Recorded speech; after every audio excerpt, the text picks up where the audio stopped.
Good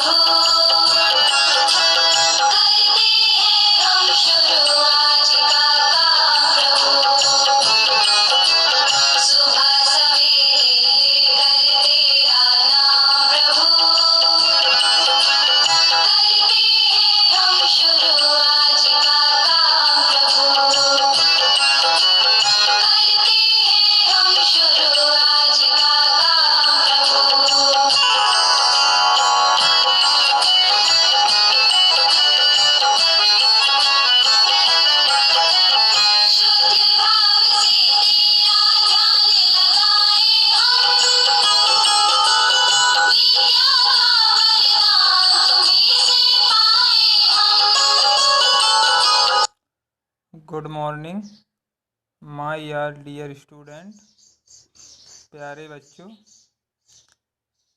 आज हम class 12th physics में वैद्युत आवेश तथा वैद्युत क्षेत्र का जो चैप्टर है, अध्याय चल रहा है, उसमें वैद्युत द्विध्रुव तथा वैद्युत द्विध्रुव आघूर्ण के बारे में अध्ययन करेंगे। पिछले चैप्टर में आप फ्लक्स के बारे में पढ़ चुके हैं, विद्युत क्षेत्र के बारे में पढ़ चुके हैं। आई होप आपको वो अच्छे से समझ में आया होगा। तो चलो हम देखते हैं आज का टॉपिक। शुरुआत करते हैं वैद्युत द्विध्रुव से। वैद्युत द्विध्रुव होता क्या है? तो इस आपकी जैसा कि आपकी स्क्रीन पे दिखाई दे रहा होगा, वैद्युत द्विध्रुव तथा वैद्युत द्विध्रुव आघूर्ण। वैद्युत द्विध्रुव क्या होता है? जब समान परिमाण के दो आवेश हों, मान लीजिए एक माइनस क्यू आवेश है और एक प्लस क्यू आवेश है, दो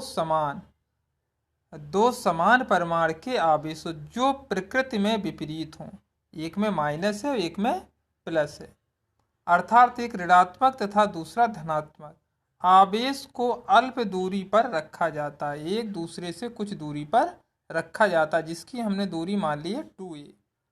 तो इस प्रकार बने निकाय को वैद्युत द्विध्रुव कहते हैं। इस हम टोटल निकाय को जो बना है उसको हम वैद्युत द्विध्रुव कहते हैं। जैसा कि फिगर में दिखाई दे रहा है, इनका आवेश Q है, दोनों विपरीत प्रकृति के हैं, एक ऋणात्मक है तो एक धनात्मक है, और दोनों को अल्प दूरी 2a पर रखा गया है। तो इस निकाय को हम वो कहेंगे वैद्युत द्विध्रुव। दोनों आवेश के मध्य बिंदु को द्विध्रुव का केंद्र कहते हैं। जहां पर ये 2a है, ये जो मध्य बिंदु है P दिखाई दे रहा है, इसको हम कहेंगे कि ये द्विध्रुव का केंद्र है, तथा दोनों आवेशों को मिलाने की रेखा को जो रेखा है उसको हम अक्ष रेखा कहते हैं। इसके बाद हम देखते हैं वैद्युत द्विध्रुव आघूर्ण क्या है। तो वैद्युत द्विध्रुव के किसी भी एक आवेश, वैद्युत द्विध्रुव का किसी एक आवेश, हमने मान लिया ये आवेश ले लिया, दोनों आवेशों के मध्य की दूरी, और दोनों के मध्य की दूरी हमने ले ली ये,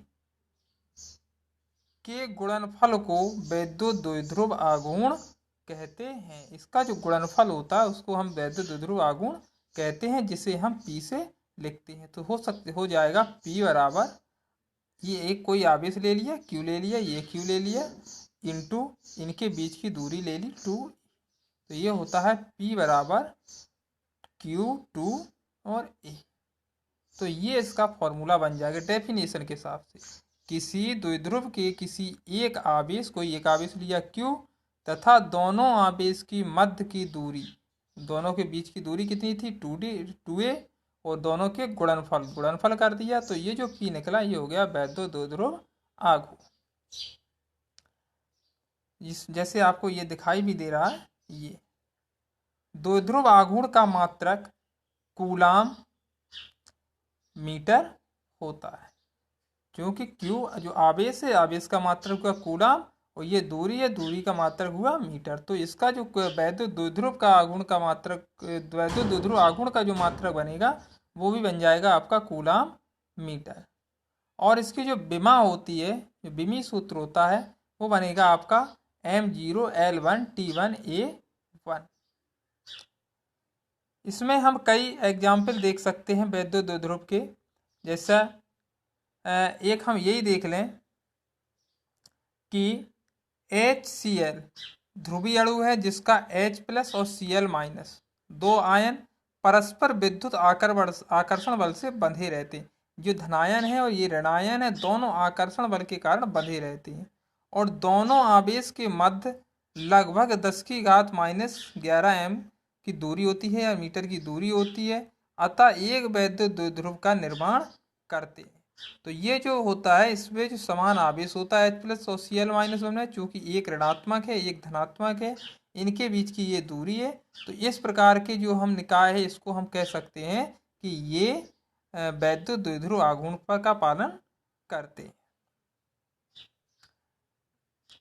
वैद्युत द्विध्रुव दो समान देख रहे हैं, दो परमाणु में समान विपरीत प्रकृति के आवेश अत्यंत दूरी पर स्थित हों तो द्विध्रुव कहलाते हैं। पढ़ा है हमने पहले, जब दो कोई परमाणु हों जिसमें समान आवेश हो लेकिन दिशाएं विपरीत हों और आवेश के अत्यंत अल्प दूरी पर हों, उसे हम वैद्युत द्विध्रुव कहते हैं। इसकी जो हमने जो डेफिनेशन पढ़ी थी, डेफिनेशन के आधार पर जो फॉर्मूला निकल के आया था P = Q2A। तो इसमें फिर आगे आता है ध्रुवी और अध्रुवी अणु। जो अणु होते हैं परमाणु, ये दो प्रकार से काम करते हैं, ध्रुवी और अध्रुवी।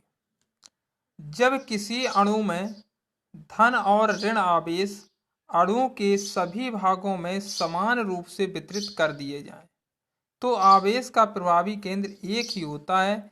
ऐसे अणु विद्युत उदासीन होते हैं, इन्हें अध्रुवी अणु कहते हैं।